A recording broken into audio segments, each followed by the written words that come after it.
ഏതൊക്കെ പ്രമാണികളാണ് പള്ളിക്കാട്ടിലുറങ്ങണത്, എന്തൊക്കെ കിനാവുകളാണ് 6 അടി മണ്ണിലൊടുങ്ങിയത്. മീസാൻ കല്ലുകൾ പറയും കഥകൾ നാം അറിയുന്നുണ്ടോ?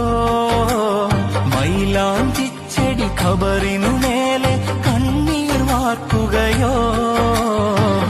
കഥയറിയാതോടും നമ്മെ മാടി വിളിക്കുകയോ? കളിമതിയായി കാര്യം ചെയ്യാൻ നമ്മെ ഉണർത്തുകയോ? അല്ലാഹനെ മറക്കല്ലേ, ദുനിയാവ് കൊതിക്കല്ലേ, സുഖജീവിത ലോകം എന്നും ശാശ്വതമെന്ന് കരുതല്ലേ.